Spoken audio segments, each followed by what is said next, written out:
дар айёми наврӯз табиат эҳё мегардад, инсон нерӯи нав мегирад, дилу андешаҳо ба ҳам меоянд, одамон амалҳои саховату накӯкорӣ ва хайру савобро ба ҷо оварда ба ҳамдигар шодиву сурур мебахшанд.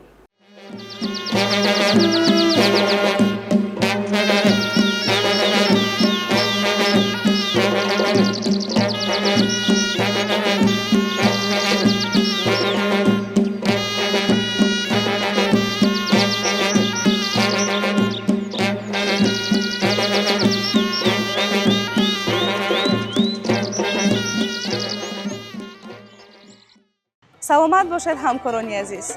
фасли гулу ёсуман муборак бошад. дилҷамъи анҷуман муборак бошад. ҳар рӯзи наву кӯҳна наврӯзи ту бод. наврӯзи ту ҳамватан муборак бошад. бо арзи дуруду эҳтиром ба ҳамаи бинандагони гиромиву арҷманди барномаҳои рангини телевизиони Илм ва табиат, мо гурӯҳи эҷодии барномаи ҷашни наврӯзи ҷаҳонӣ айни ҳол дар шаҳри зебоманзари Норак қарор дорем, то шуморо бо анъанаҳои хоси наврӯзӣ ва тарзи таҷлили ин ҷашни ниёгон аз ҷониби сокинони ин шаҳри дилангез ошно намоем. воқеан ҳам ҷашни наврӯз яке аз кӯҳантарин ва пурифтихортарин ҷашнҳои таърихии мардуми ориёи табор ба шумор меравад, ки ҳамасола дар саросари тоҷикистони биҳиштосои мо бо шукӯҳу шаҳомати хоса таҷлил мегардад. пас бинандагони гиромӣ, дар идома моро ҳамроҳӣ намоеду аз урфу одат, суннатҳо ва фазои идонаи сокинони шаҳри Норак аз наздик ошно гардед.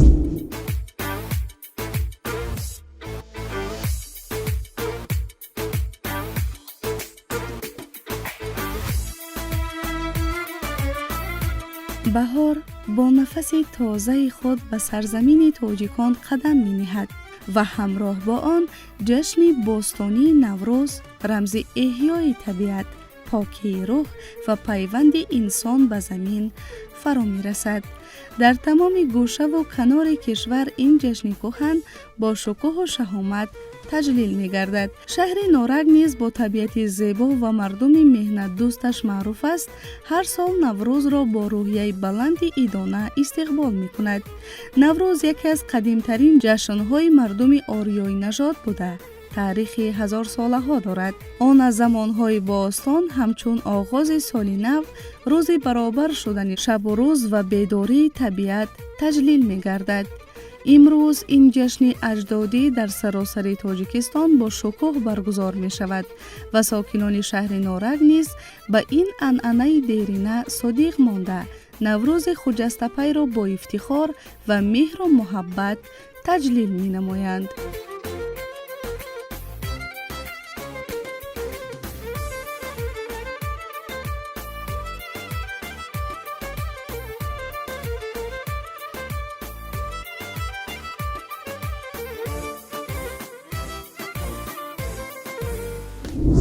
дар шаҳри Норак дар баробари дигар шаҳру ноҳияҳои мамлакат ҷашни Наврӯз бо як шукӯҳу шаҳомати хоса таҷлил мегардад.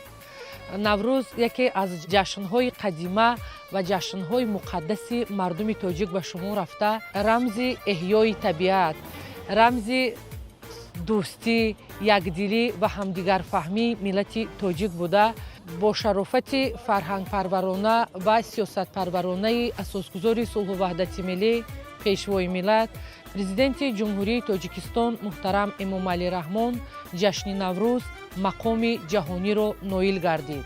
ин иқдоми таърихӣ боис гардид, ки мероси фарҳангии инсоният, яъне Наврӯз дар саросари ҷаҳон таҷлил гардад. ҳамчун Наврӯз ба феҳристи меросии фарҳангии ғайримоддии башарият аз ҷониби ЮНЕСКО ворид карда шуд, ки ин далели равшании қадру манзалати Наврӯз ва бузургии ин ҷашни кӯҳанбунёд мебошад.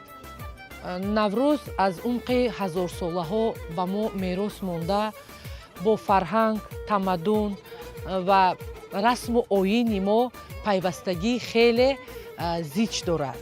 ҳамин аст ки дар таҷлили ҷашни наврӯз мардуми мо ҳунарҳои мардумии худ аз қабили чӯбтарошӣ, пухтани таомҳои миллӣ, гулдӯзию зардӯзӣ, атласу адрасбофӣ, қолинбофӣ ва дигар ҳунарҳои мардумии худро ба маърази тамошо мегузоранд ки яъне насли ояндаи миллатро, ҷавонони моро аз гузашта, аз меросу фарҳанги гузаштаи худ бори дигар бохабар созанду кӯҳанбунёд ва таърихи 6000сола доштани мардуми тоҷикро бори дигар наврӯз исбот мекунад.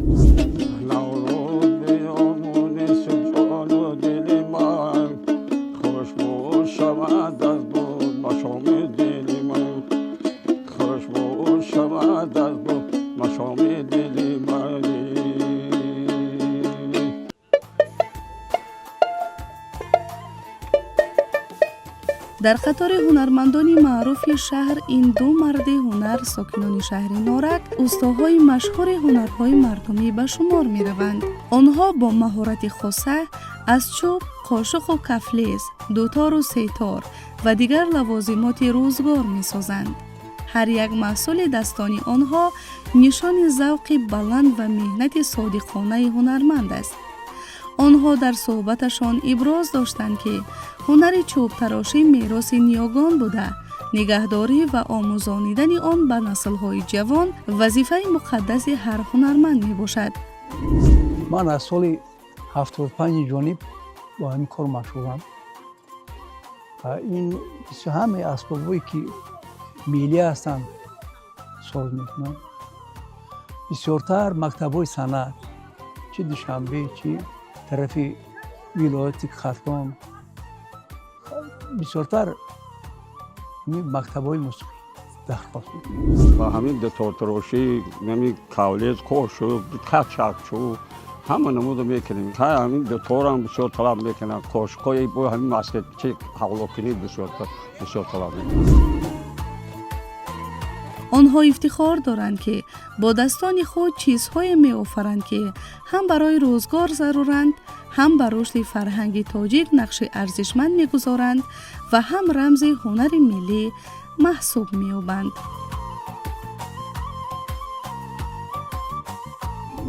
маркази рушди ҳунармандӣ ва малакаи касбии муосир дорои курсҳои кӯтоҳмуддат мебошад ки дар ин ҷо ҳунармандони зиёде ҷамъ оварда шуданд. аз тарафи ҳунармандон курсҳои кӯтоҳмуддат ташкил шудааст ва дар он ҷо шогирдони худро дар он ҷо тайёр мекунанд барои рушди ҳунарҳои бахусус мардумӣ касби муосир ки бештар ҳамин ҷавонон шавқу рағбат доранд, бештар ҳамин ҷавононро ба ҳамин касб даъват мекунанд ки то ҳамин касбро аз худ кунанд. мо барои омодагии иди наврӯз ҳунармандони зиёде дорем ки барои ҳамин пеш бурдани ҳунар, равнақ ёфтани ҳунар шогирдони зиёде тайёр карданд ки онҳо аз қабили гулдӯзӣ, чакандӯзӣ, попурдӯзӣ, боз аз курсҳои мардона ки дуретгарӣ ки ин яке аз ҳунарҳои қадимаи мардуми тоҷик ба ҳисоб меравад. дуретгарон шогирдони худро даъват карда дар он ҷо курсҳои кӯтоҳмуддатро ба онҳо меомӯзанд то ҳунарҳои мардумии қадимаи тоҷик аз байн наравад.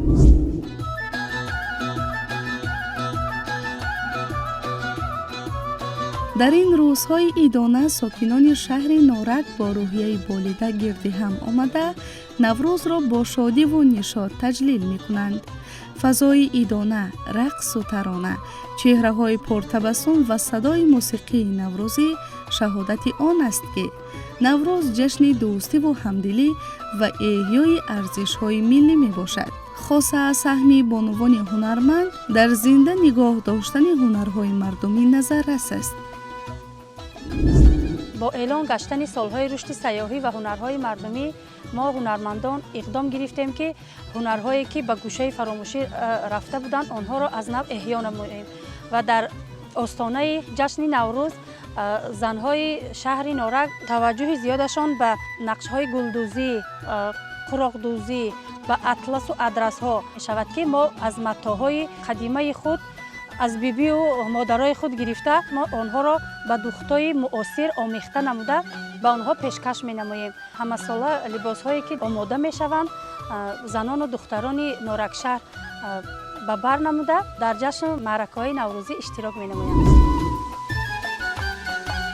дар гӯшаҳои идона бонувони ҳунарманд маҳсули дастони худро ба намоиш гузоштаанд. яке бо санъати зебои гулдӯзӣ машғул аст, дигаре бо тарроҳии либосҳои миллӣ, сеюми муҳрабофӣ ва қуроқдӯзиро бо маҳорати хоса иҷро мекунад.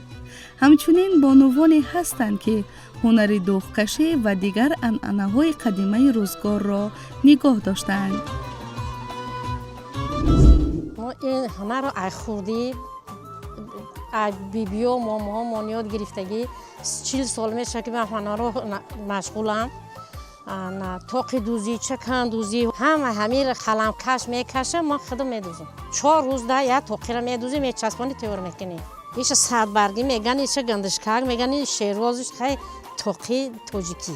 ана ё таксарӣ меган, барои арӯсо медӯзем.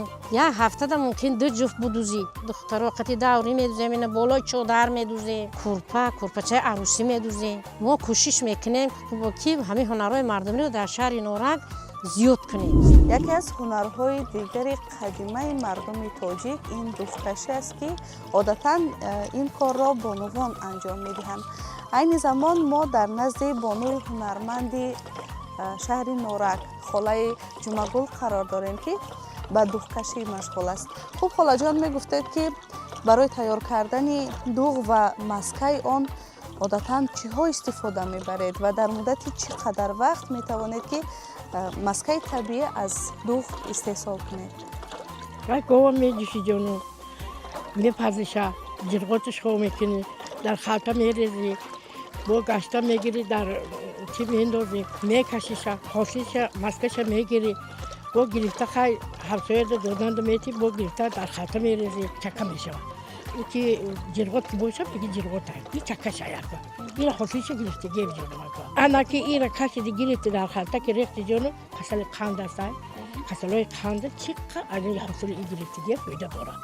таҷҳизотҳои замонавӣ рӯи кор омадаанд, яъне асбобҳое ҳастанд ки худашон ба таври автоматӣ дӯғкашӣ мекунанд. ҳосили он чӣ гуна мазза дораду ҳосили ана ҳамин дастгоҳи бобогӣ чӣ мазза дорад? ман увоҳо надидим ҷонам. ёро ба ҳамин бобигӣ ки омадагиё ҳамаро кашида ба чизе бо и ба маззаи ба и қатӣ мекашам. ира бо ҳосилиш дигар хай бо маззаи дигар мегӯ. келинакон ҷирғоҳо мекуна худам мегирам мекашимша ҷонам. ҷавонони ҳозира ба ҳамин чиз таваҷҷӯҳ мекунанд? Мекунам. ёдиш додам. келиноро ёд додам. мегӯм инам касабаи ман мисол ҳастам нестам бачам мегӯм инам касабаро бикунӣ. мекунам. бонуи гиромӣ ҳамаи он ҳунарҳое ки алҳол дар назди мост маҳсули эҷоди шумо аст. тоқиҳо, муҳраббофӣ.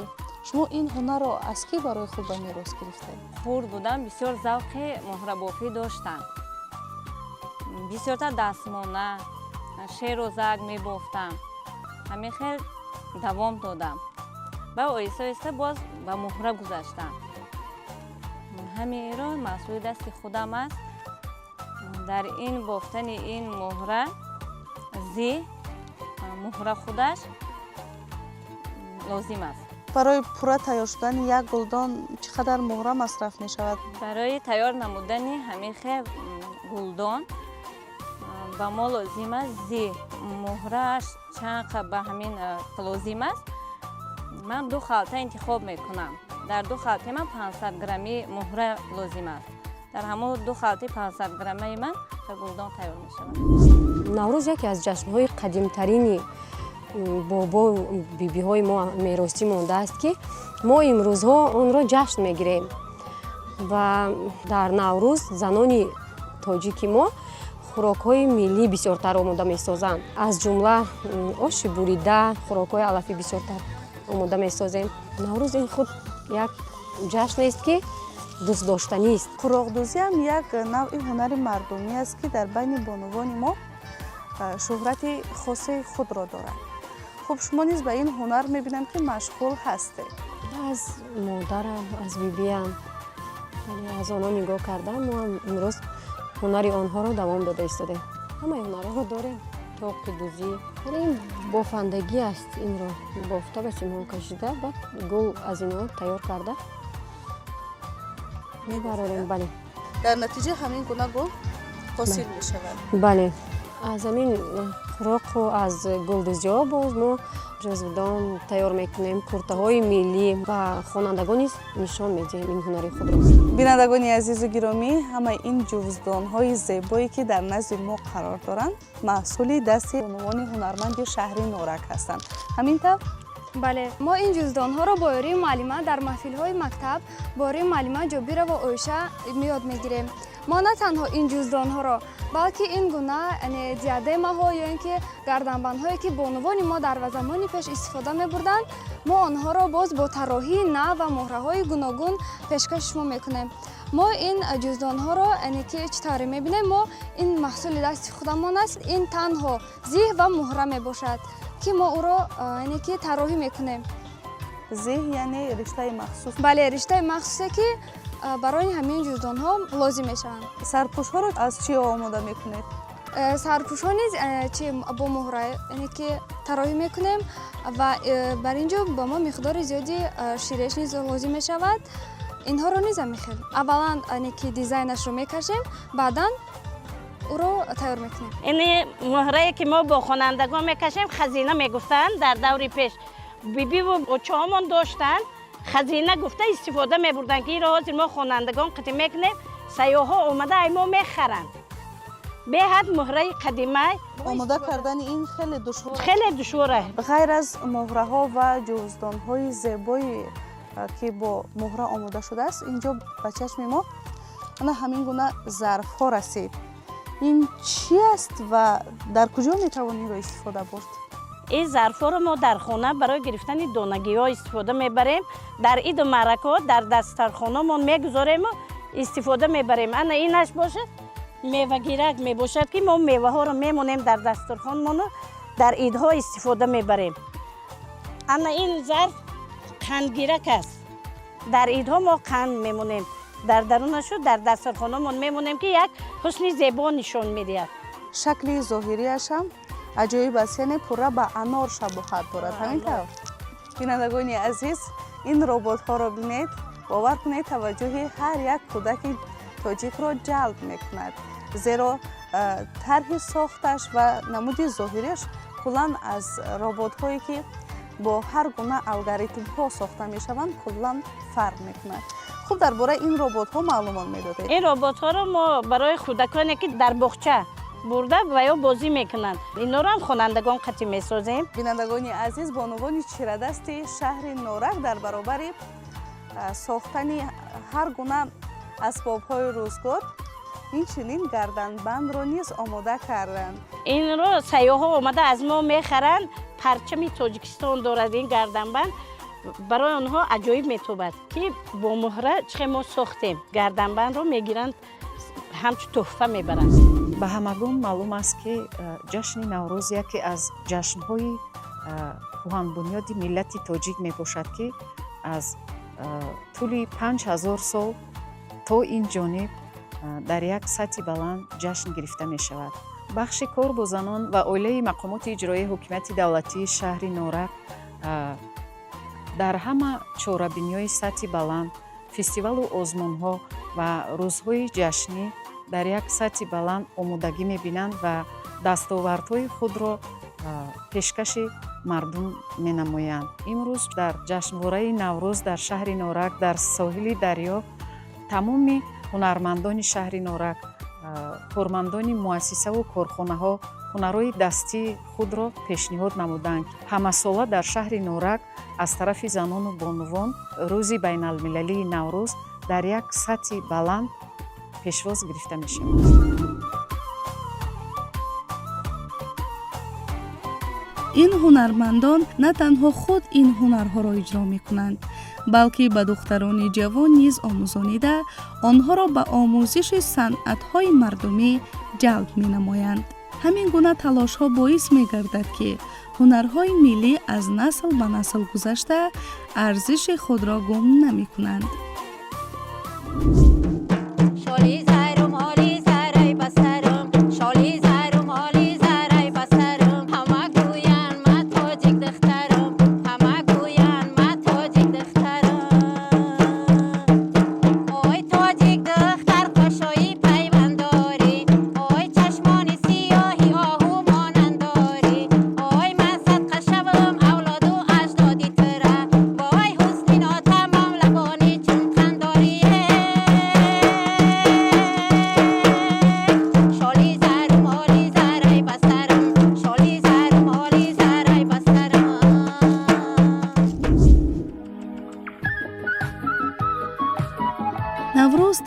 ҷашни табиат нест, балки ҷашни нерӯ, ҷасорат ва ҳунари мардум низ мебошад. дар шаҳри Норак мо гурӯҳи эҷодӣ шоҳиди баргузории бозиҳои суннатии наврӯзӣ гардидем. гӯштингирӣ, бандкашак, тухмҷанг ва бозии маъруфи чиликдангал аз ҷумлаи бозиҳое мебошанд, ки аз гузаштагон ба мерос монда имрӯз ҳам бо шавқу ҳаваси зиёд баргузор мегарданд.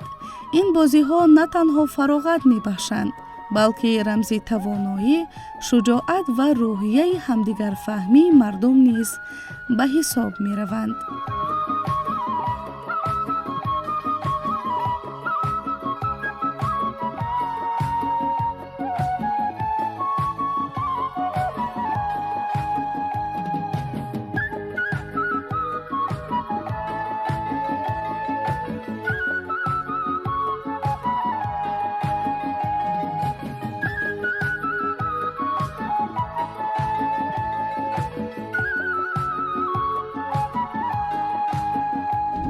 тамоми урфу одатҳои миллие ки мо дорем ҳамасола дар рӯзи ҷашни Наврӯз ба намоиш гузошта мешавад.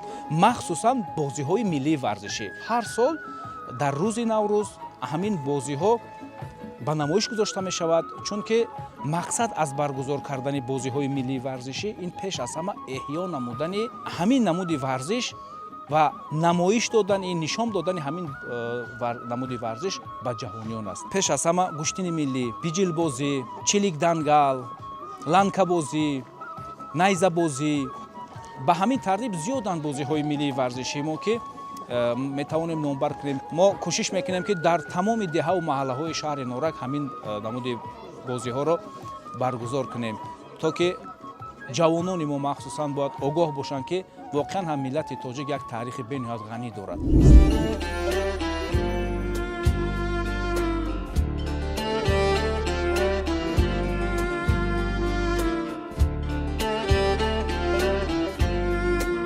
аз ҷумлаи суннатҳои қадимаи наврӯзӣ маросими хонабаророн ба шумор меравад. сокинони шаҳри Норак низ ин анъанаи мардумиро иҷро намуда, хонаҳо ва ҳавлиҳои худро поку озода месозанд. ин амал рамзи поксозии зиндагӣ ва истиқболи соли нави аҷдодӣ бо нияти нек мебошад.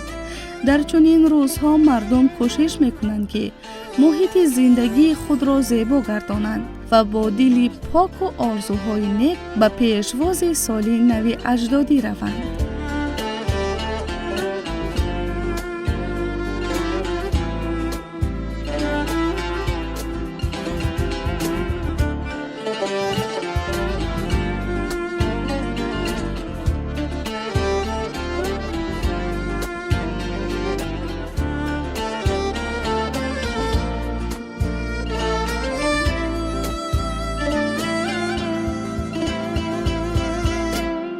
عاشق به هوای مرغزاران تویم، لب تشنه آب چشمساران تویم.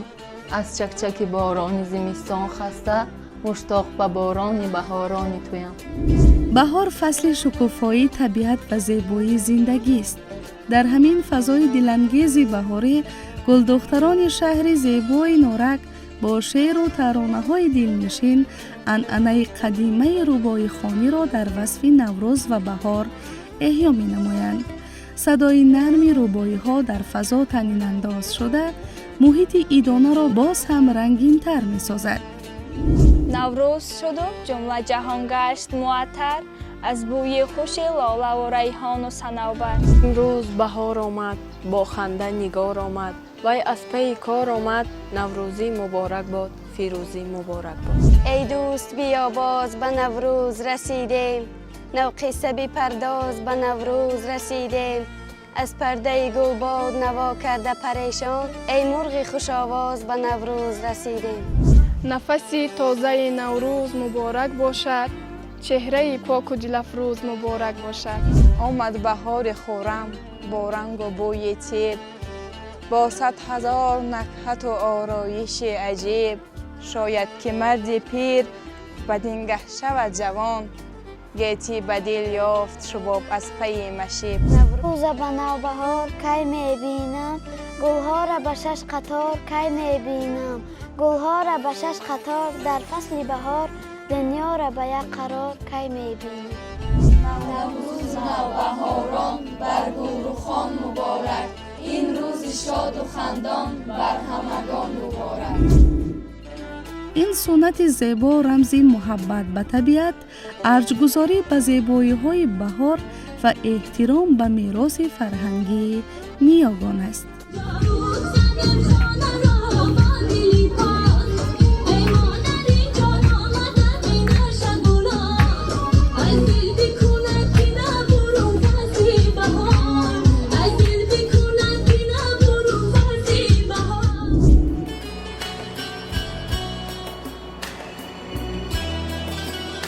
در ادامه بزم نوروزی هنرمندان بخش فرهنگ شهر نارک با سرود و ترانه‌های دلنشین خاطر حاضرین را بالیده گردانیدند.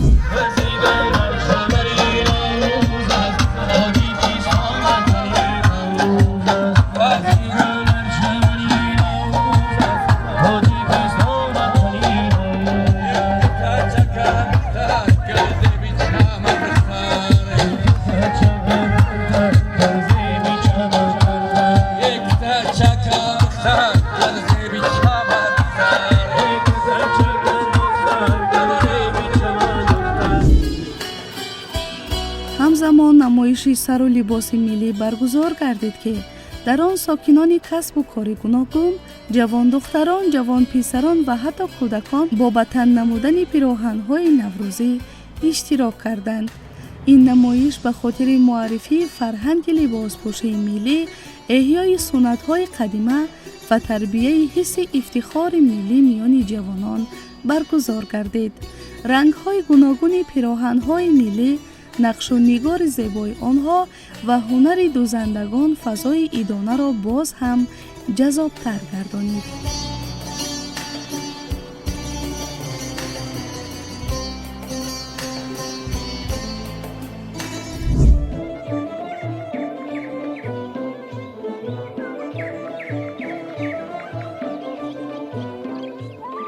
یکی از سنت‌های زیبا و دیرینه نوروزی پختن سومنک می باشد. سومنک رمز فراوانی، برکت و نیکوروزی زندگی به شمار می رود. در این شام بهاری بانوان هنرمند و صاحب تجربه شهر نارک با روحیه ایدانه مشغول سومنک پزی هستند. طبق عنعنه زنان و دختران گرد دیگ جمع آمده با سرود و ترانه و آرزو و نیت‌های نیک سومنک می‌پزند. این سنت قدیمه از دوره‌های خیلی باستان تا امروز آمده رسیده رمز همدلی و همبستگی مردم محسوب می‌شود. هنگام سومنک پزی زنان با شادی و سرودهای نوروزی شب را روز کرده آرزو می‌کنند که سال نو برای هر خاندان سال پرفیض و برکت باشد. گردی هم گردیم خوشحالی کنیم سومنک مانیم و خوش روزی کنیم گردی هم گردیم و نوروزی کنیم سومنک مانیم و نوروزی کنیم گردی هم گردیم و خوش روزی کنیم سومنک شیره گندم سومنک شادی مردم سومنک شیره گندم سومنک شادی مردم سومنک در بهار مهمان خرسندی هر خاندان سومنک در بهار مهمان خرسندی هر خاندان. یکی از سنت‌های دیگر جشن نوروز این آماده کردن سومنک می باشد. این زمان ما با بانوان هنرمند شهر نارک با آماده کردن سومنک مشغول هستیم.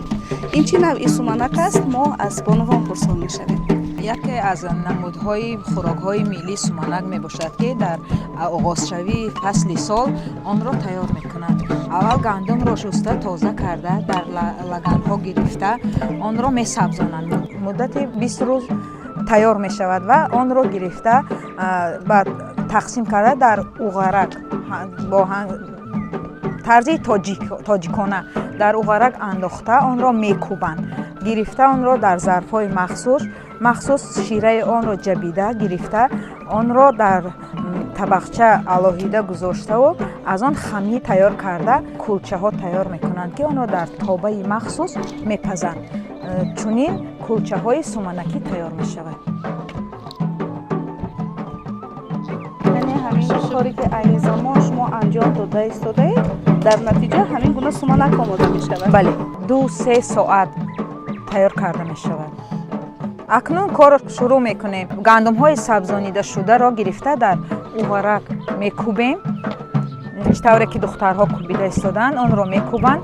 Баъд дар шираи онро гирифта дар ани табақ мо пешопеш тайёр кардем, ки вақти зиёдро сарф накунем гуфта, чунин хамира тайёр кардем, ки айни ҳол тоба гарм шуда истодааст. Гулбиҷон гирифта дар тоба пазед. бинандагони гиромӣ, акнун ба пухтани суманаки кулчагӣ оғоз мекунем. меравем? назди дег меравем?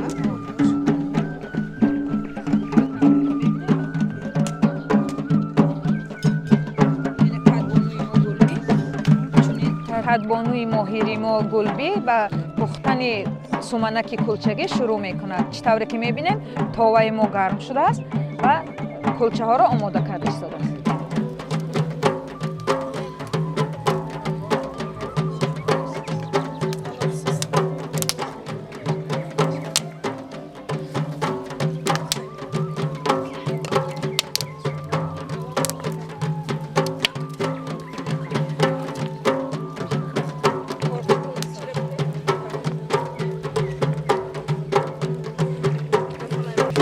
бинандагони азиз, чунон бӯи хуш дорад, ки иштиҳои касбро меорад.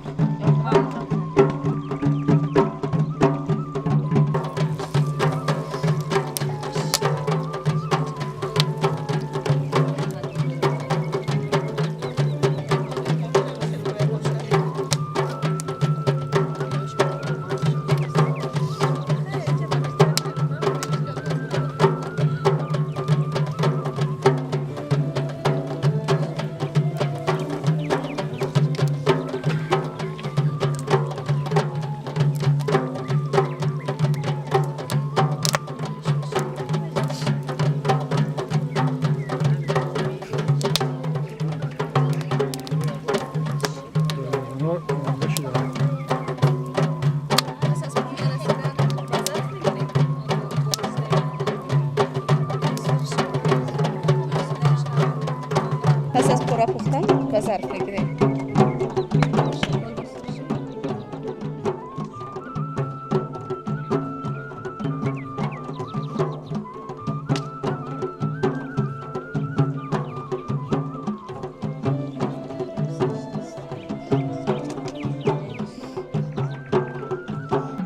пурра суманаки мо омода шуд, ки чунин кулчаҳои бомазза тайёр шуд. Марҳамат.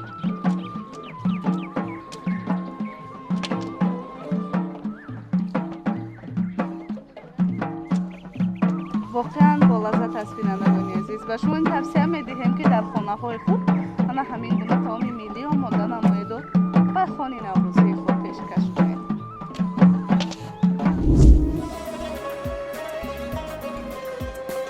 همینطور تنتنه‌های نوروزی در شهر نورک نشان می‌دهند که این جشن کهن تا چه اندازه در دل مردم جای گرفته است.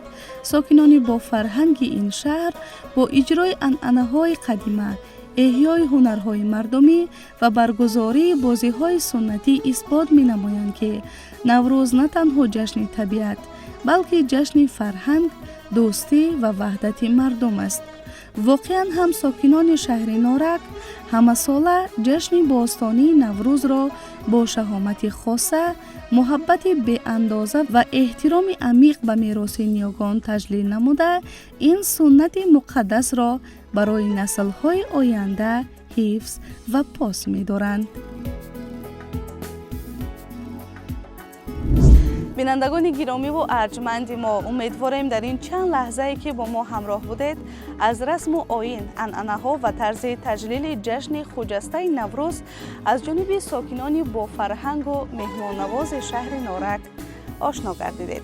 واقعا هم ساکنان این شهر زیبا منظر با روحیه بلند ایدانه، خوشنودی و خوش-اقبالی و ارج‌گذاری به ارزش‌های ملی، جشن باستانی نیاگان نوروز را با شکوه و شهامت خاص تجلیل نمودند.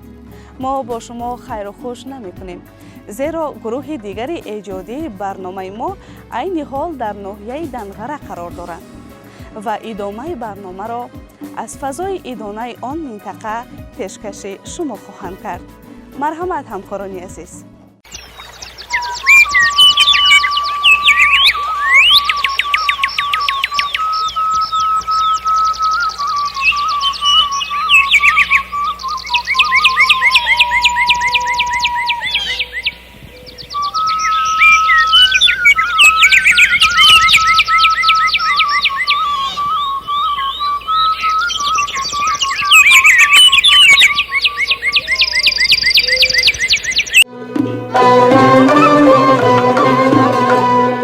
نوروز با آب و خاک، مرز و بوم و روحی تمدن‌ساز نیاگان ما پیوندی ازلی داشته، رسم و آیین‌های آن رمزهای دارند که از زمانهای باستانی تا امروز روزگار مردمی فرهنگی و آبادگر و انسان دوست و تأملگرای ما را همراهی می‌کنند. تشکر همکارانی عزیز. تنتنه‌های جشن نوروزی در مرکز ناحیه دنغره با شکوه و شهامت خاص ادامه دارند.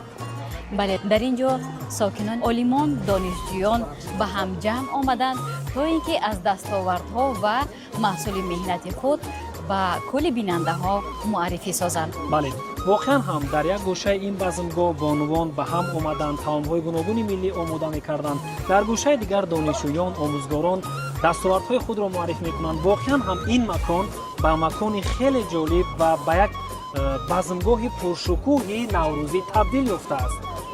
بله، بانوان هنرمند غذاهای ملی از قبیل سومالک و دیگر طعام‌هایی که خاصی جشن نوروزی است آماده کرده ایستادند و ما باشیم با آنها همراه می‌شویم. بله، واقعا از روحیه مردم بر علا مشاهده می‌گردد که انا همین گونه تنتنه‌ها که خاصی جشن‌های ملی ما هستند مردم را به هم می‌آورند.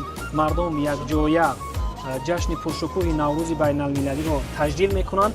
هر کجایی که تنتنه‌های نوروزی برپا می‌شوند و ساکنان در آن گونه جشن‌ها البته با دل سرشار از مهر و محبت به هم می‌آیند که یک جایه در انا همین گونه جشنگاه‌ها از فرهنگ، تاریخ و هویت ملی خود سخن گفته باشند.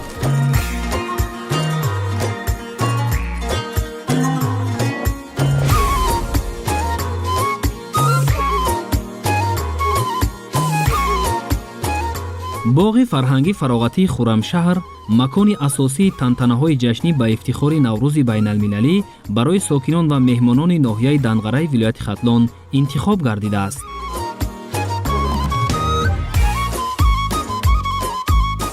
در اینجا با مقصد در سطح بلند تجلیل نمودن جشن جهانی نوروز، چاره‌بینی‌های با شکوه ایدانه همه روزه تحت عنوان شهرک نوروزی تشکیل کرده می‌شوند. در بزمگاه نوروزی تشکیلات و کارخانه‌ها، مؤسسه‌های تحصیلات عالی، میانه کسبی و مؤسسه‌های تحصیلات میانه عمومی حدود ناحیه و ساکنان صاحب کسب و کار گوناگون فعالانه اشتراک نموده دستاوردها، برنامه‌های فرهنگی و گوشه‌های ایدانه را به نمایش می‌گذارند.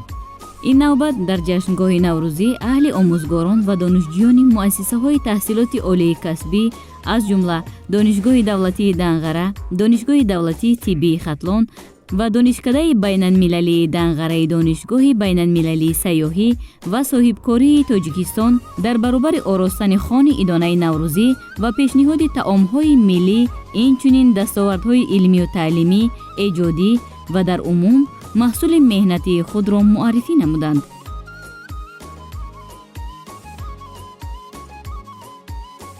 дар чорабинии бошукӯҳи ҷашни ҷаҳонии наврӯз роҳбарияти мақомоти иҷроияи ҳокимияти давлатии ноҳияи Данғара иштирок намуда иброз доштанд, ки бо мақсади гиромидошти суннату анъанаҳои миллӣ, тарғиби фарҳанги гаронбаҳои ниёгон ва фароҳам овардани фазои шодиву нишод барои сокинон ва меҳмонони ноҳия ин базмгоҳ ташкил гардидааст.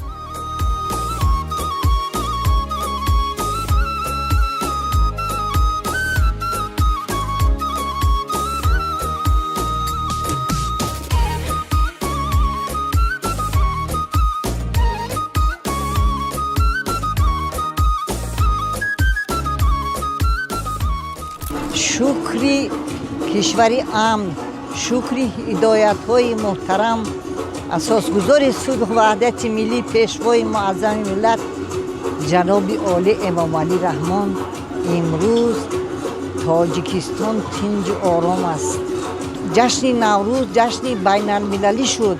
дар ҳама кишварҳои ҷаҳон ҷашни Наврӯзро пешвоз мегиранд. тоҷикро аз либоси миллияш, аз хӯрокҳои миллияш месошанд. мо фахр мекунем. мо ҳар як шахси ҷумҳурӣ кӯшиш мекунад, ки дар рӯҳияи ватандӯстӣ, хештаншиносӣ фарзандони халқро тарбия кунаду дар ободонии кишвари биштосҳоямон Тоҷикистон саҳми босазо гузорад. мо модарон ҳама вақт кашидадӯзӣ,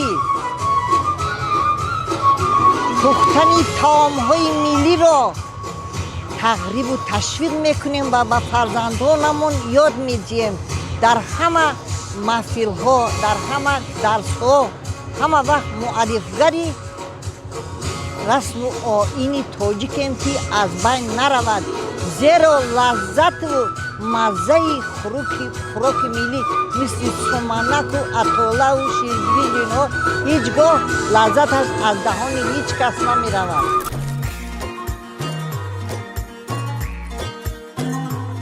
дар ҷашнвораи наврӯзӣ пиру барно бо дили саршор аз меҳру муҳаббати ватандорӣ, шукргузорӣ аз фазои орому осудаи кишвар ва суруру шодмонӣ ширкат меварзанд.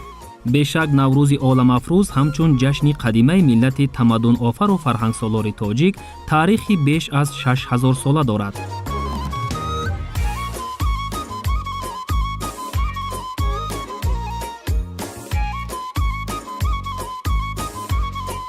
ҷавҳари таърихиву фарҳангии ин ҷашни бостонӣ саодату хушбахтии аҳли башар буда, инсонҳоро ба ҳамзистии осоишта, иттиҳоду якдилӣ, накӯкорию созандагӣ ва бунёдкорӣ ҳидоят менамояд.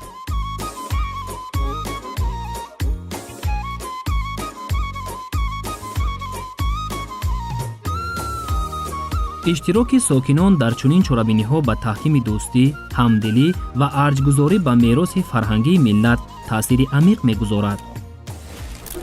бо ташаббуси фарҳангпарваронаи асосгузори сулҳу ваҳдати миллӣ, пешвои муаззами миллат, президенти ҷумҳурии Тоҷикистон муҳтарам Эмомалӣ Раҳмон ҷашни Наврӯз байналмилалӣ гардид. баъди ҳазорсолаҳо ҷашни Наврӯз аз нав эҳё гардид. мо мардуми тоҷик беҳад аз ин шоду хусанд гардидем. дар вақти ҷашни Наврӯз мо тоҷикон хонаҳои худро ба тартиб дароварда тозаю озода менамоем. дар назди ҳавлиҳои худ гулҳои тару тоза мешинонем. суманак монда суманак мепазем ва гулгардонӣ менамоем, ки яке аз беҳтарин анъанаҳои урфу одатҳои мо мебошад.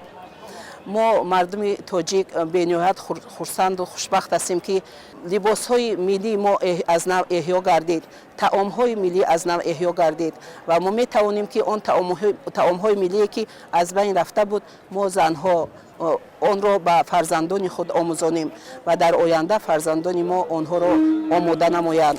наврӯз чӣ калимаи зебост, ки бо баёни он ба қалби ҳар кас шодию фараҳ ҷой мегирад.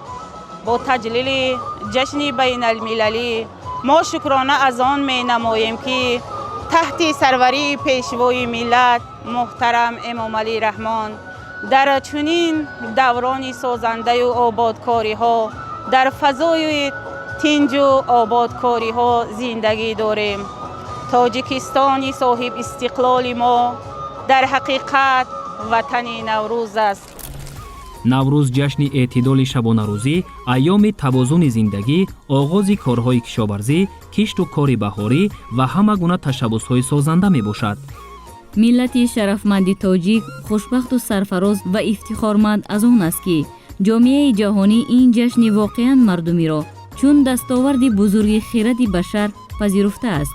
аз ҷониби Созмони Милали Муттаҳид ба сифати ҷашни ҷаҳонӣ пазируфта шудани Наврӯз гувоҳи он аст ки сокинони сайёра ба ин ҷашни моҳиятан фарҳангиву инсонпарваронаи тоҷикон ва кишварҳои ҳавзаи Наврӯз эҳтиром доранд ва онро ҳамчун воситаи баҳамоӣ, тарғибгару таҳкимбахши сулҳу дӯстӣ, покӣ ва зебоиву бедорӣ эътироф менамоянд. хусусиятҳои хоси дигари ҷашни ҷаҳонии Наврӯз инсонпарварӣ, некиву накӯкорӣ, бахшишу меҳрубонӣ ва созандагиву бунёдкорӣ мебошад.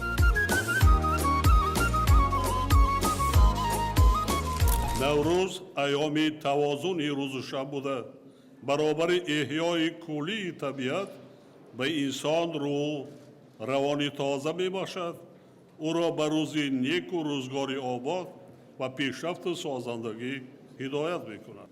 бино ба таълимоти авасто дар айёми наврӯз эҳёи ҳаёт ва табиат дар 6 унсур яъне осмон, замин, об, наботот, ҳайвонот ва инсон зоҳир мегардад. аз ҷумлаи онҳо хусусан об манбаи барқарории ҳаёт ва идомаи он рамзи покизагию ободӣ, файзу баракат ва саодату нишод мебошад. наврӯз нишонаи пайванди инсон бо табиат мебошад. ин аст ки ҳар як инсон бо тамоми ҳастӣ омади зеботарин фасли сол баҳорро интизорӣ мекашад.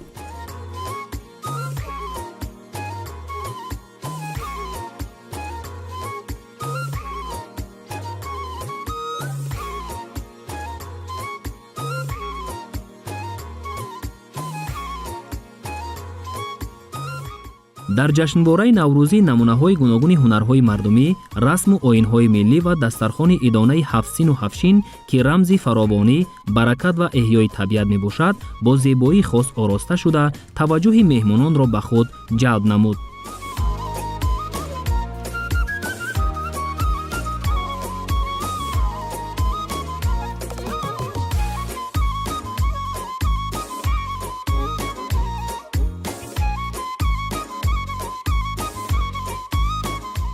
яке аз ҷиҳатҳои ҷолиби гӯшаи донишгоҳи давлатии тиббии Хатлон либосҳои зебо ва гуногунранги миллӣ буд. гулдухтарону бонувони донишгоҳ атлас, адрас, чакан ва дигар либосҳои анъанавии минтақаҳои Тоҷикистонро ба бар намуда, зебоӣ ва рангорангии фарҳанги миллии тоҷиконро ба таври шоиста муаррифӣ карданд. ҳамзамон анвои гуногуни хӯрокҳои миллӣ ки бо маҳорати баланд омода ва пешниҳод гардиданд, фазои идонаро боз ҳам рангинтар карданд.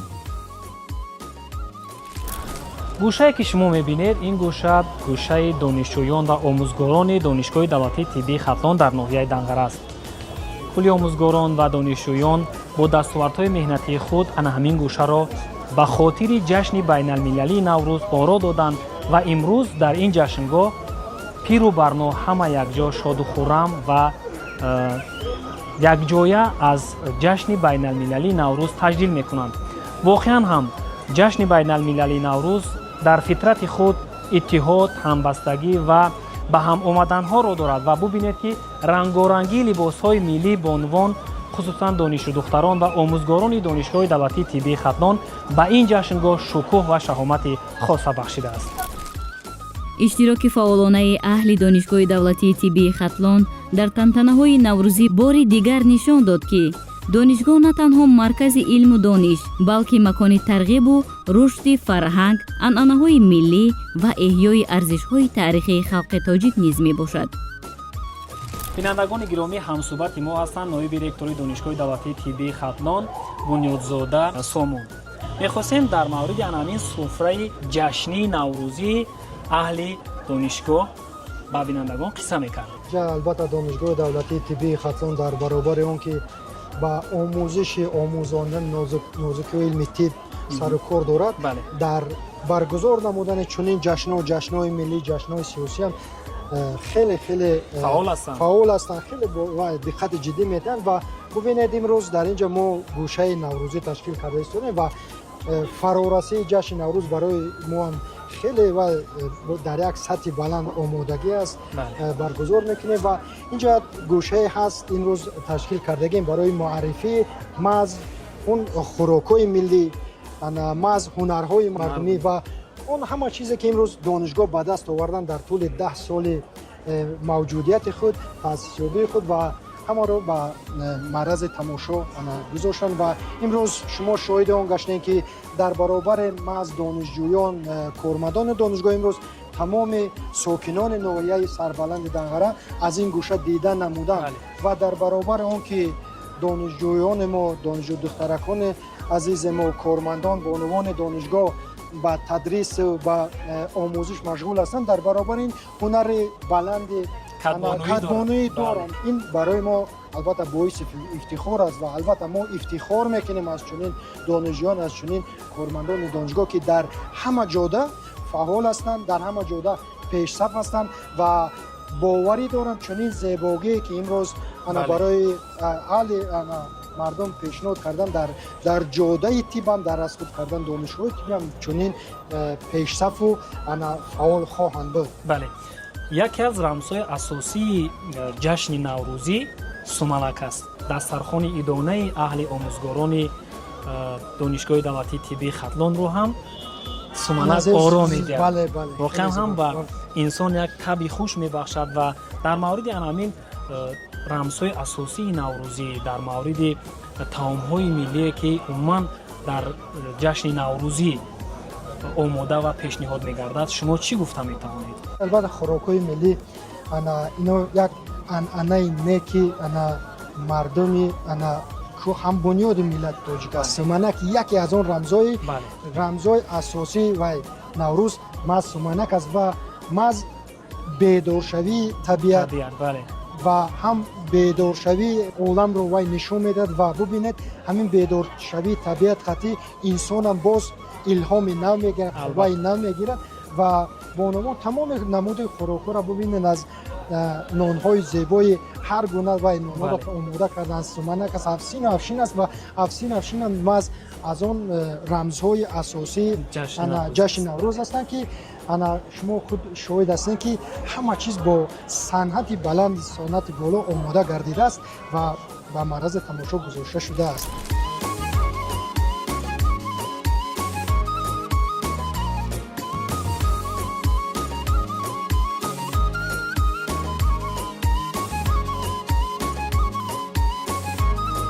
инчунин дар гӯшаи ҷашнии донишгоҳи давлатии тиббии Хатлон дастовардҳои илмию таълимии ҳайати профессорону омӯзгорон аз ҷумла китобҳо, дастурҳои таълимӣ, монографияҳо ва чанд нашри маҷаллаи илмии Симурғ муаррифӣ гардид.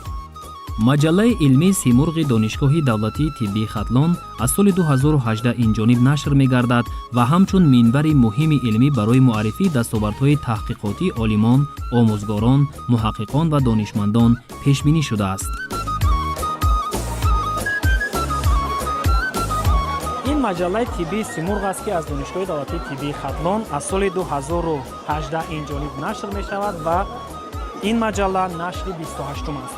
дар ин маҷаллаи илмӣ асосан мақолаҳои илмӣ аз дохил ва хориҷи кишвар ки тақризшаванда ҳастанд ба нашр мерасанд ва албатта таъсис ва нашри ана ҳамин гуна маҷаллаҳои илмӣ барои доираҳои илмӣ аз ҷумла барои олимони ҷавон ниҳоят муҳим аст ва донишгоҳи давлатии тиббии Хатлон бо таъсиси ин маҷалла албатта дар роҳи рушди илми ватанӣ ва муаррифии илми тоҷик дар арсаи байналмилалӣ ниҳоят қадамҳои устувор гузоштааст.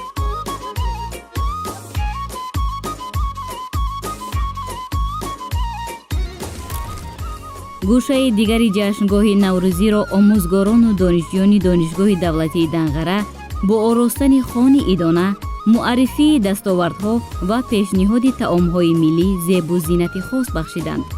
пешниҳоди хӯрокҳои милливу анвои лазизи хоси наврӯзӣ исботи он аст ки сол то сол ин ҷашни миллӣ шукӯҳу ҷалоли тоза ба худ касб менамояд.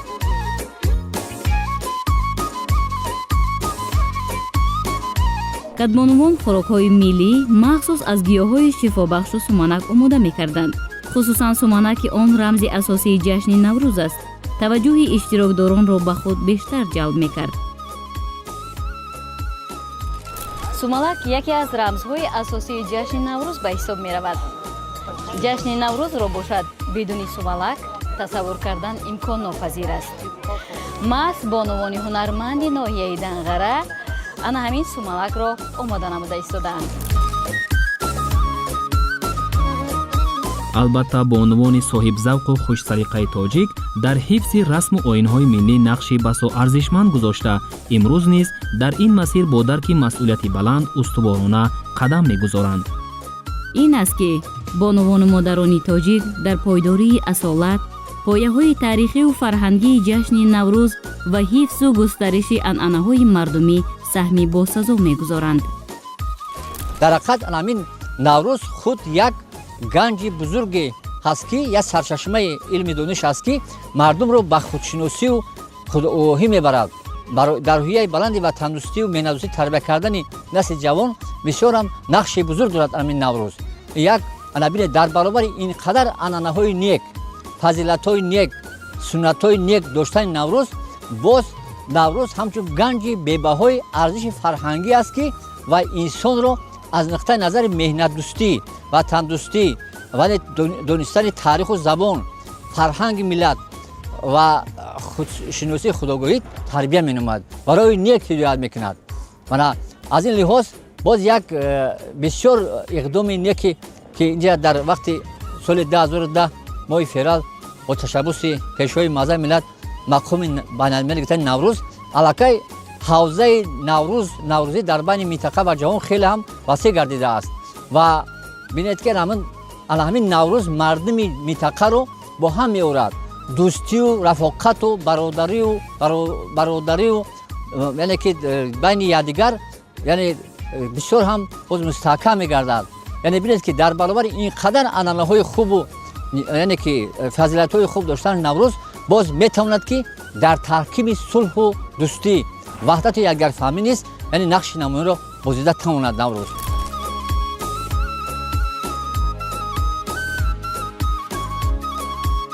дар даврони соҳибистиқлолӣ ҳукумати ҷумҳурии тоҷикистон ба масъалаҳои арҷгузорӣ ба фарҳанги миллӣ, эҳёи ҳунарҳои мардумӣ ва муаррифии либосҳои миллӣ низ таваҷҷӯҳи хоса равона намудааст. аз ҷумла доир намудани озмунҳои садранги чакан, либоси миллӣ, осори тамаддуни ҷаҳон, кадбонҳои беҳтарин ва амсоли ин аз ҳуввияти миллии занону модарони тоҷик гувоҳӣ медиҳад. яке аз ин тадбирҳо дар оғози фасли баҳор ва таҷдил гардидани ҷашни наврӯзи байналмилалӣ роҳандозӣ шудани иқдоми тоҷикона мепӯшем аст ки дар сартосари кишвар дар сатҳи баланд ҳамовозӣ ёфтааст.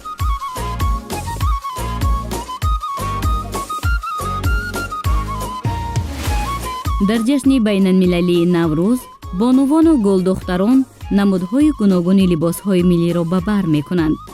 зеро яке аз оинҳои зебои наврӯзӣ пӯшидани либосҳои рангоранги миллӣ мебошад.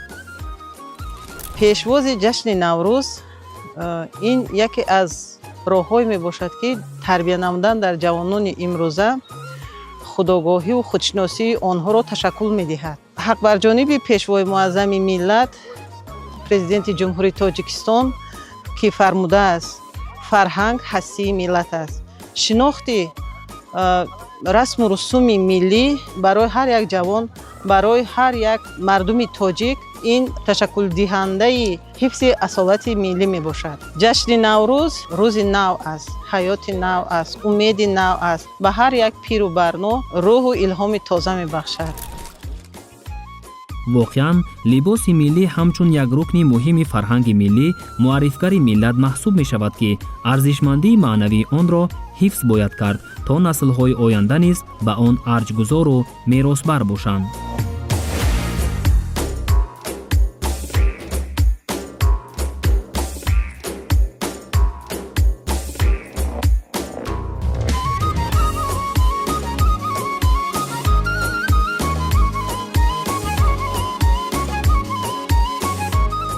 маҳз таҷлили ҷашни наврӯзи ҷаҳонӣ яке аз тадбирҳои гиромидошти арзишҳои асили фарҳангӣ буда, он ба тарғибу ташвиқи либосҳои миллӣ, пешгирии бегонапарастӣ, баланд бардоштани мақому манзалати нақшу нигор, гулдӯзӣ ва рушди истеҳсоли матоъҳои миллӣ, намоиши ҳунари волои тароҳону ҳунармандони ватанӣ мусоидат мекунад.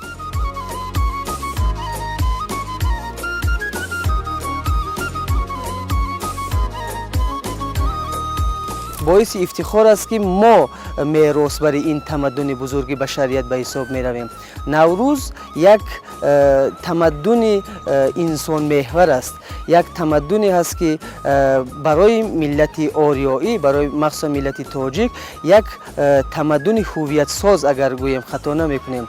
чаро ки мо метавонем дар маркази ин тамаддун ки ба ҳайси тамаддуни ориёӣ ва сипас тамаддуни қонун муаррифӣ мегардад, метавонем дар як меҳвар муттаҳид бошем ва имрӯз дар фазои сулҳу субот ва оромиши сартосарӣ мо ин ҷашни муқаддасро истиқбол гирифта истодаем ва дар фазои созандагӣ ва ташаббусҳои пешвои муаззами миллат ки ҳанӯз соли 2009 наврӯз ҳамчун ҷашни байналмилалӣ ба мероси ғайрифарҳангии ЮНЕСКО ворид гардид ва тибқи қаъдномаи махсуси Созмони Милали Муттаҳид ба ҳайси 21 март ба ҳайси рӯзи байналмилалии Наврӯз қабул гардид ки ин бевосита барои мардуми тоҷик як ифтихори бузург аст, чаро ки муаррифии дастовардҳои миллӣ ва махсусан тамаддуни миллӣ дар сартосари ҷаҳонӣ як падидаи хуб аст, чаро ки имрӯзҳо тамоми кишварҳои дунё кӯшиш ба харҷ медиҳанд ки тавассути чизе худро дар арсаи байналмилалӣ муаррифӣ созанд ва имрӯз имиҷи мусбии Тоҷикистон дар сартосари ҷаҳон тавассути тамаддуни бою ғановати худ муаррифӣ гардида истодааст. ин пеш аз ҳама дастгириҳо ва тамоми талошҳои бевоситаи асосгузори сулҳу ваҳдати миллӣ, пешвои муаззами миллат, президенти ҷумҳурии Тоҷикистон муҳтарам Эмомалӣ Раҳмон ба ҳисоб меравад. ҳайати омӯзгорону донишҷӯёни донишгоҳи давлатии Данғара низ ҷашни байналмилалии Наврӯзро бо шукӯҳу шаҳомати хоса таҷлил мекунанд. бале, бо ин мақсад дар маркази ноҳия дар базмгоҳи идона аҳли омӯзгорон ва донишҷӯёни донишгоҳи давлатии Данғара ҷамъ омаданд. дар ин базмгоҳ аз дастовардҳо, комёбиҳо ва навгониҳое ки олимону омӯзгорон ва донишҷӯёни донишгоҳ ба даст оварданд, барои иштирокдорон пешниҳод карданд. воқеан ҷашни Наврӯз ҷашни ҳамбастагист, ҷашнест ки сулҳу суботро тараннум мекунад. албатта меҳвари асосии ҷашни Наврӯзро инсондӯстӣ ташкил медиҳад ва воқеан ҳам дар базмгоҳҳое ки Наврӯз дар он ҷо таҷлил карда мешавад, пиру барно ба ҳам меоянд. дар саҳни донишгоҳи давлатии Данғара гулдухтарон бо пироҳанҳои зебои миллӣ шеъру таронаҳоро дар васфи баҳору Наврӯз қироат мекарданд ки ҷолиби диққат буд.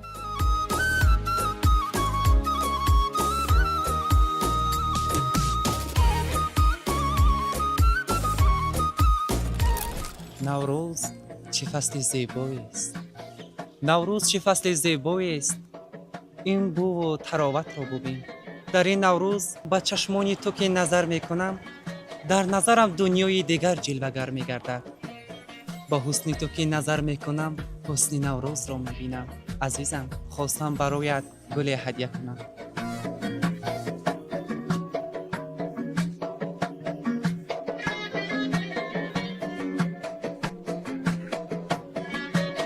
ташаккур барои гул.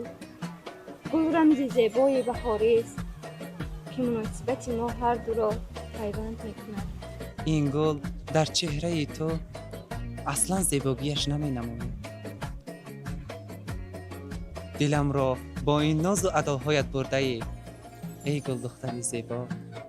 хостам дар ин наврӯз қиссаи Лайлию Маҷнунро аз нав шурӯъ кунем бо ҳам.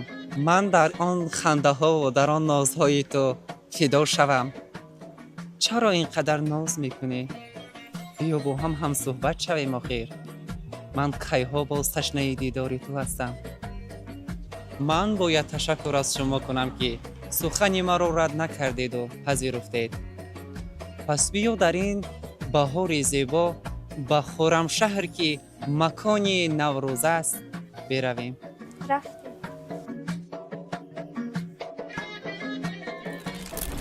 هوا گرم و زمین نرم و گلی سه برگ رقصان شد. بهاران شد، بهاران شد، طبیعت باز خندان شد. زینو هر سوی آبی جوی شتابان شد، شتابان شد. به وصل گل کنون بلبل زی خوشنودی غزلخوان شد. بهاران شد، بهاران شد، چه خوش فصل بهاران شد، چه خوش فصل بهاران شد. دوستان، جشن دل افروز مبارک باشد. نفس تازه نوروز مبارک باشد. همه جا خرمی و تازه جوانی بینم. جشن فرخنده و فیروز مبارک باشد.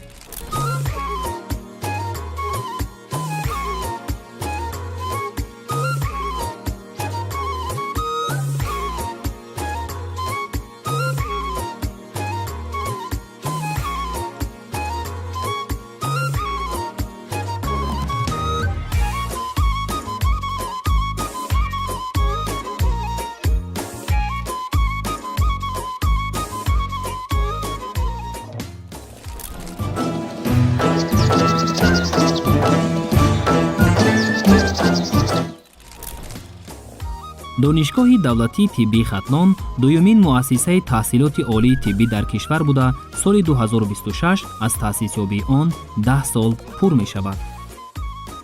ин боргоҳи илму хират бо ташаббуси бевоситаи президенти ҷумҳурии тоҷикистон пешвои миллат муҳтарам эмомалӣ раҳмон бо мақсади тайёр намудани мутахассисони дорои маълумоти олии тиббӣ таъсис ёфта имрӯзҳо дар марҳилаи ташаккул ва рушди устувор қарор дорад. дар рӯзҳои таҷлили ҷашни байналмилалии наврӯз дар донишгоҳи давлатии тиббии хатлон чорабиниҳои гуногуни илмиву адабӣ ва фарҳангиву маърифатӣ доир карда шуданд. ҳадаф аз роҳандозии ин маҳфилҳо эҳьё ва муаррифии анъанаҳои миллӣ, таҳкими ҳисси ватандӯстӣ ва арҷгузорӣ ба фарҳанги ғании тоҷикон мебошад. дар ин тадбирҳои муассир аъзои раёсати донишгоҳи давлатии тиббии хатлон, омӯзгорон ва донишҷӯён фаъолона иштирок намуданд, зеро чунин чорабиниҳо барои тарбияи маънавии ҷавонон, эҳтиром ба арзишҳои миллӣ ва таҳкими дӯстиву ҳамгироӣ нақши муҳим доранд. раёсати донишгоҳи давлатии тиббии хатлон ҷиҳати баргузор намудани ҷашни байналмилалии наврӯз як қатор як силсила чорабиниҳо, озмунҳо, маҳфилҳоро роҳандозӣ намуданд ва дар давоми моҳи март ин чорабиниҳо тибқи нақша баргузор гардида истодаанд.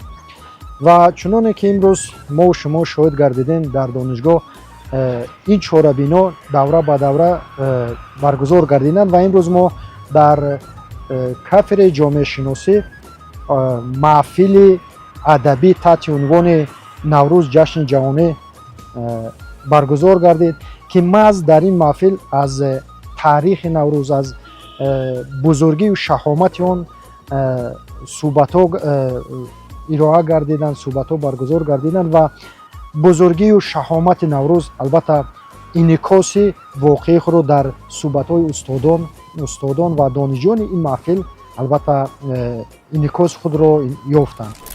наврӯз на танҳо ҷашни анъанавӣ, балки фурсати хубест барои таҳкими ҳамбастагӣ, эҳтироми фарҳанги миллӣ, тарбияи насли ҷавон дар рӯҳияи ватандӯстӣ. мо бояд арзишҳои фарҳангии худро ҳифз намуда, онҳоро ба наслҳои оянда бо ифтихор интиқол диҳем. боиси ифтихор ва шарафмандист ки бо шарофати истиқлолияти давлатӣ наврӯзи оламафрӯз ҳамасола ҳамчун рамзи бедорӣ ва шукуфоии табиат, айёми киштукори марди деҳқон дар кишвари азизамон бо шукӯҳу шаҳомати хоса таҷлил мегардад.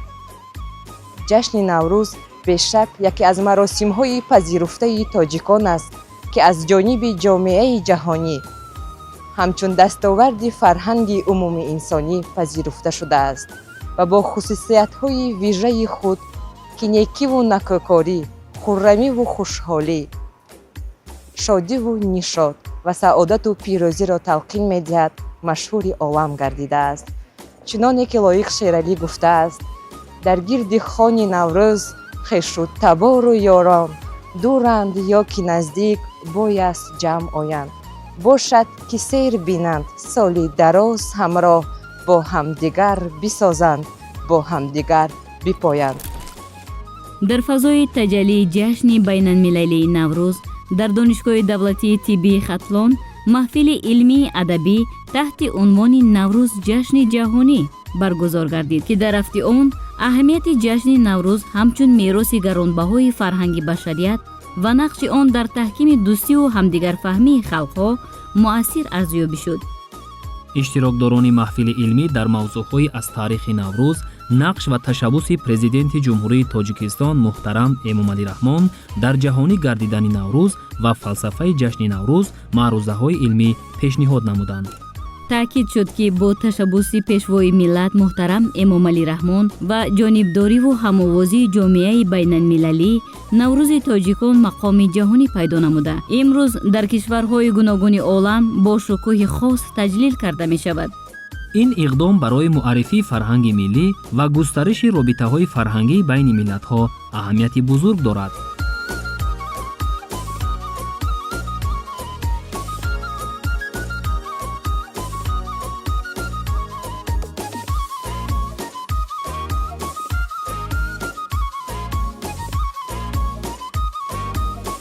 تعلیمات و آداب رسوم عید نوروز با یگان مذهب، با یگان مکتب، با یگان طریقه، با یگان کش ضد نیست، برعکس موافق است. مثلا پوشیدن لباس تازه، خانه را پاک و تازه کردن، با مهمانی یکدیگر رفتن، شیرینی‌های گوناگون پختن، لباس پاکیزه مثلا با بر کردن، از گناه یکدیگر گذشتن، با جای کبر، بدبینی، نفرت یک مهر و محبت و شفقت در قلب خود بنیاد کردن که البته بگون مکتب، بگون دین، بگون مذهب ضد نیست. البته درباره نوروز فضیلت‌های زیاد وجود دارد که مثلا در اسطوره‌ها و در کتاب‌های قدیمی تاریخی نوشته شده است. مثلا مثال آوردن ممکن است که میگن که نوروز روز آفریده شدن عالم است.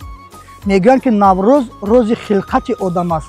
میگن که نوروز روز سرشبی سال نو است. میگن که نوروز روز غلبه نیکی بر بدی است. نوروز روز غلبه معرفت بر جاهلی است. یعنی نوروز از تمام آدمان سیاره است. در ادامه چاره‌بینی‌های جشنی با افتخار نوروز بین المللی محفل عالیه طب بین دانشجو دختران دانشگاه گذرانیده شد. باید گفت که محفل مذکور در نزد شورای زنان و دختران دانشگاه فعالیت نموده برای متحد نمودن دختران صاحب استعداد، هنرمند و فعال سهمی ارزنده می‌گذارد. هدف اساسی محفل ترغیب و تشویق فرهنگ ملی، احیای سنت‌های مردمی، رشد استعدادی دانشجو دختران و بلند برداشتن معرفت فرهنگی آنها میباشد. در دایره چنین محفل‌ها دانشجویان امکانیت پیدا می‌کنند که دانش و مهارت خود را در ساحه‌های گوناگون هنر و فرهنگ معرفی نمایند. دانشجویان محفل با معروضه‌های علمی درباره تاریخ و عنعنه‌های نوروز، ارزش فرهنگی این جشن کهن و نقش آن در مستحکم نمودن دوستی و رفاقت مردمان سخنرانی کردند. در رفت محفل اینچنین درباره هنرهای مردمی از قبیل چکندوزی و گلدوزی و طاقه‌دوزی و دیگر عنعنه‌های قدیمی تاجیکان معلومات مفصل پیشنهاد گردید.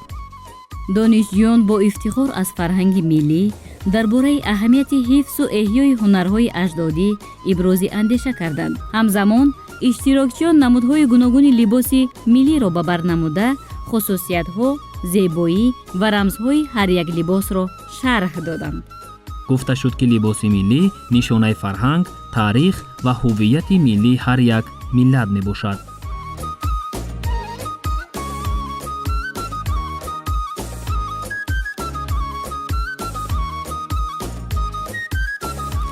ما دانشجویان دانشگاه دولتی طبی خطلان در برابر از خود نمودن تمام نازکی‌های علم طب، اینچنین در برگزاری چاره‌بینی‌های فرهنگی نوروزی نیز فعالانه شرکت می‌ورزیم.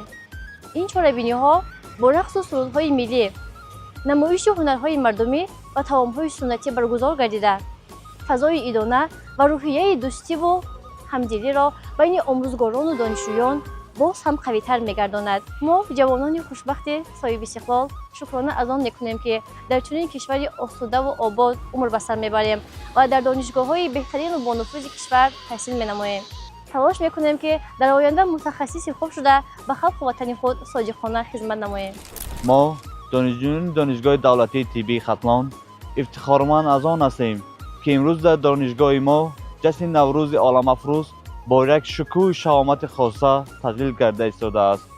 برابر تجلیل کردن جشن نوروز عالم‌افروز امروز در دانشگاه ما بسیاری از آزمون‌ها به مثال شاهنامه‌خوانی، محفل، آزمون ملکه نوروزی، آزمون گلبزم نوروزی، مسابقه‌های ورزشی به مثال والیبال، شاهمات، ششکه تجلیل کرده ایستادند.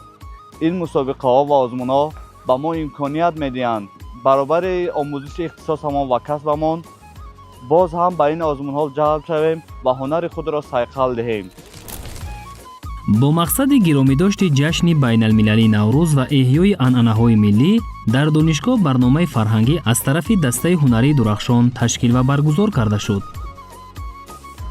دسته هنری درخشان از سال 2018 تأسیس یافته از روزهای اول فعالیت خود در تشکیل و برگزاری چاره‌بینی‌های علمی، فرهنگی و معرفتی دانشگاه سهمی نظر است می‌گذارد.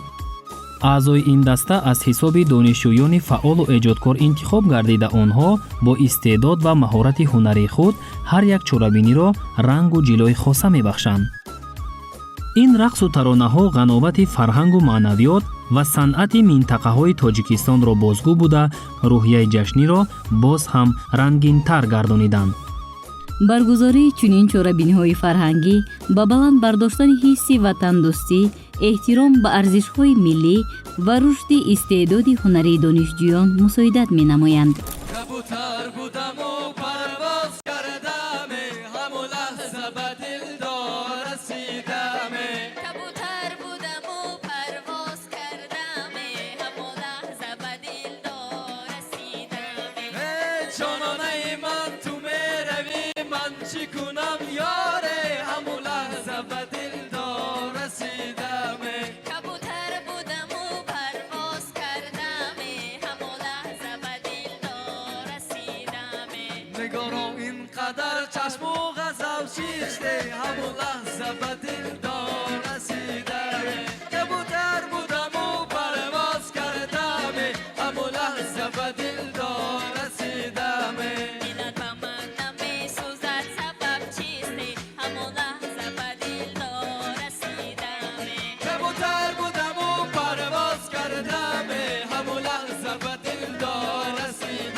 даври муассисавии озмуни ҷумҳуриявии шоҳномахонӣ дар донишгоҳи давлатии тиббии хатлон ба рӯзҳои таҷлили шоистаи наврӯзи байналмилалӣ рост омад. озмуни ҷумҳуриявии шоҳномахонӣ ба ифтихори 35-солагии истиқлоли давлатӣ бо амр ва бевосита таҳти сарпарастии президенти ҷумҳурии тоҷикистон пешвои миллат муҳтарам эмомалӣ раҳмон баргузор гардида ҳадафи асосии он тарғиби осори безаволи адабиёти классикии тоҷик аз ҷумла асари безаволи абулқосим фирдавсӣ шоҳнома ва ба ин восита баланд бардоштани сатҳи маърифати фарҳангии аҳолӣ рушди қобилияти суханварӣ ва бедор намудани ҳисси ифтихори миллӣ дар байни қишрҳои гуногуни ҷомеа роҳандозӣ гардидааст. зикр шуд ки шоҳнома ҳамчун яке аз шоҳкориҳои адабиёти ҷаҳонӣ дар тарбияи ҳисси ватандӯстӣ, ифтихор аз таъриху фарҳанги миллӣ ва баландбардоштани маърифати маънавии ҷавонон нақши муҳим дорад. бо ташаббусҳои пайвастаи ҳукумати кишвар, махсусан иқдомҳои фарҳангпарваронаи пешвои миллат, озмунҳои ҷумҳуриявӣ барои рушду густариши маърифати китобхонӣ ва эҳтиром ба арзишҳои фарҳангии миллат баргузор карда мешаванд. шоҳномаи ҳаким абулқосим фирдавсӣ ҳамчун ганҷинаи маънавии халқи тоҷик барои насли наврасу ҷавон аҳамияти бузурги маънавиву ахлоқӣ дорад. дар рафти озмуни мазкур зикр шуд ки бо ташаббуси фарҳангсолорунаи сарвари маҳбуби давлат муҳтарам эмомалӣ раҳмон китоби шоҳномаи ҳаким абулқосим фирдавсӣ ба ҳар як хонаводаи кишвар тӯҳфа карда шуд. ин иқдоми фарҳангпарварона ба хотири эҳёи арзишҳои маънавии миллат, арҷгузорӣ ба мероси адабии ниёгон ва нишони шукӯҳу ташаккули маънавии мардум аст. дар озмуни мазкур наздики 50 нафар донишҷӯён аз факултетҳои гуногуни донишгоҳ фаъолона иштирок намуда донишу маҳорати худро бо қироати порчаҳо аз достонҳои шоҳнома нишон доданд.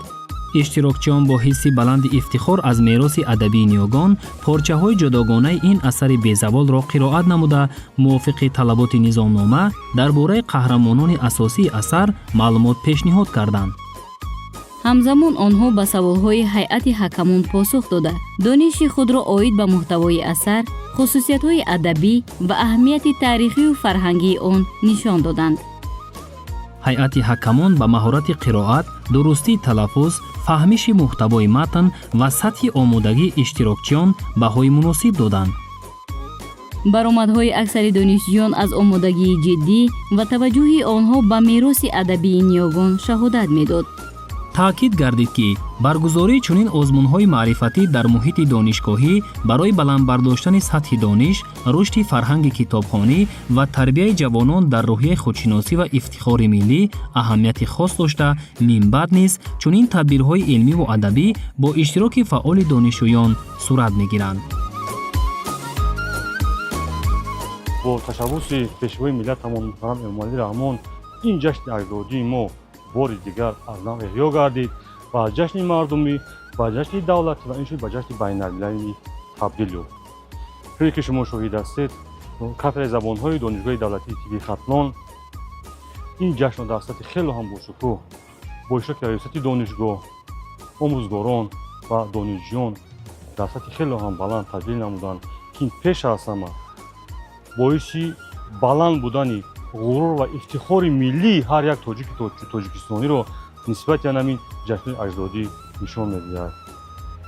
дар донишгоҳ дар қатори корҳои таълимӣ ва илмӣ, корҳои тарбиявӣ низ дар як сатҳи хело ҳам хуб қарор дорад ки мо пеш аз ҳама дар дарсҳои худ, дар соатҳои тарбиявии худ донишҷӯёнамонро ба дӯст доштани ватан, миллат, пост доштани арзишҳои миллӣ, пеш аз ҳама ҳамин ҷашнҳои бостонии миллати мо ки таърихи беш аз ҳазорсолаҳоро дар бар мегирад, диққати онҳоро ҷалб мекунем ва онҳоро водор месозем ки имрӯз дар ҷаҳони муосир ки бевосита тамаддуни бархурди тамаддунҳо аллакай рафта истодааст, миллатҳое ки ҳастанд аллакай урфу одату тамаддунҳои худро аз даст дода истодаанд, дар зери сиёсати пешгирифтаи ҳукумати ҷумҳурии Тоҷикистон, махсусан пешвои миллатамон муҳтарам эмомалӣ раҳмон сарҷамъ шуда бори дигар барои пойдор ва зинда нигаҳ доштани ҳамин арзишҳои миллӣ пайваста саъю талош намоем.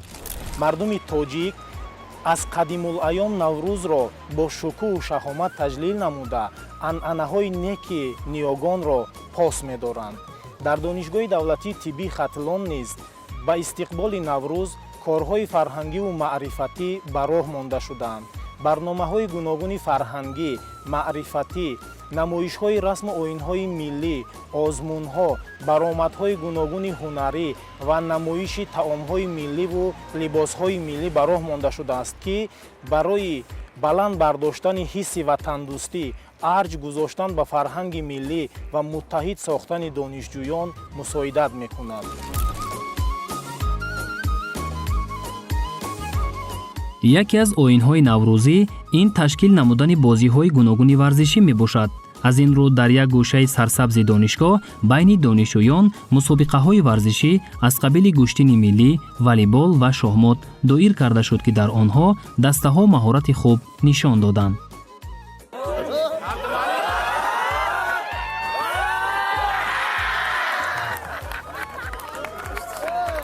ба ифтихори ҷашни наврӯзи ҷаҳонафрӯз як қатор мусобиқаҳои варзишӣ бо иштироки фаъоли донишҷӯён ташкил карда шуда ҳадафи онҳо тарғиби тарзи ҳаёти солим, таҳкими нерӯи ҷисмонӣ, баланд бардоштани рӯҳияи варзишӣ ва таҳкими дӯстӣ байни донишҷӯён мебошанд. мусобиқаҳо аз рӯи чанд намуд аз ҷумла гӯштини миллӣ, волейбол, шоҳмот, вазнбардорӣ ва дигар бозиҳои хурди варзишӣ баргузор гардиданд. ҳар як намуди варзиш бо завқи зиёд ва рақобати солим сурат гирифта, фазои идона ва варзиширо дар байни иштирокчиён фароҳам овард.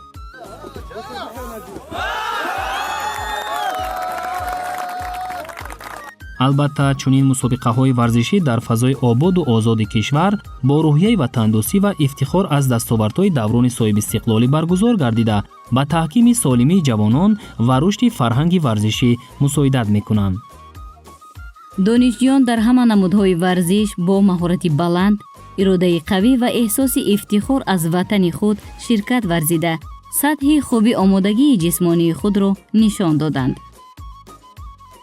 дар доираи чорабиниҳои фарҳангиву маърифатӣ бахшида ба идҳои баҳорӣ ва истиқболи шоистаи ҷашни байналмилалии Наврӯз, дар Донишгоҳи давлатии тиббии Хатлон тадбири фарҳангии тоҷикона мепӯшем бо иштироки васеъи донишҷӯён роҳандозӣ гардид. ин иқдоми фарҳангӣ дар фазои идона ва саршор аз рӯҳияи худшиносии миллӣ ва таваҷҷӯҳи бештар ба арзишҳои фарҳангии миллат ташкил карда шуд. бахшидан ба ҷашни Наврӯз дар Донишгоҳи давлатии тиббии Хатлон аксияи тоҷикона мепӯшем роҳандозӣ гардидааст. гулдухтарони зебои донишгоҳ либосҳои идонаро ба бар намуданд, ки рангорангии он аз таърихи бой ва фарҳанги кӯҳанбунёди миллати тоҷик шаҳодат медиҳад. мақсади асосии чорабинӣ тарғиби либосҳои миллӣ, эҳёи суннатҳои қадимаи фарҳангӣ, таҳкими эҳсоси худшиносӣ ва ифтихори миллӣ, инчунин баландбардоштани завқи фарҳангии ҷавонон ба шумор меравад. дар тадбири ҷашнӣ донишҷӯён бо либосҳои гуногуни миллӣ аз ҷумла атлас, чакан, адрас ва дигар навъҳои либосҳои хоси миллати тоҷик ширкат намуда, рангорангӣ ва зебоии фарҳанги миллиро ба таври шоиста муаррифӣ карданд. либосҳои ба барнамуда бо нақшу нигорҳои хос, рангҳои ҷаззоб ва тарҳи зебои худ аз таърихи бой ва фарҳанги кӯҳани тоҷикон дарак медоданд. ҳар як намунаи либоси миллӣ таҷассумгари ҳунари волои занони ҳунарманд ва чеварони тоҷик буда, аз маҳорати баланди онҳо шаҳодат медиҳанд.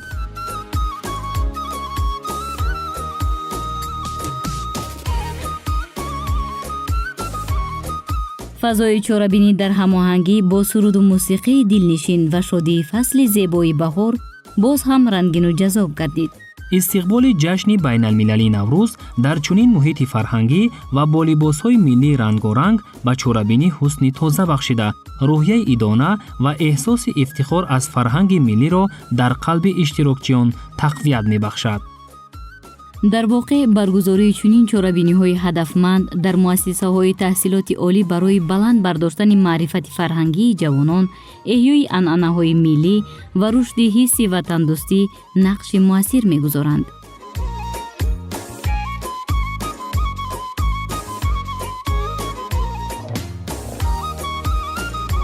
ин гуна чорабиниҳо ҷавононро ба эҳтиром ва пос доштани арзишҳои фарҳангии ниёгон ва ҳифзу тарғиби мероси гаронбаҳои миллӣ роҳнамоӣ мекунад. зеро ин тадбирҳо яке аз омилҳои муҳими тарғиби фарҳанги миллӣ, муаррифии ҳунарҳои мардумӣ ва таҳкими худшиносии ҷавонон дониста мешавад.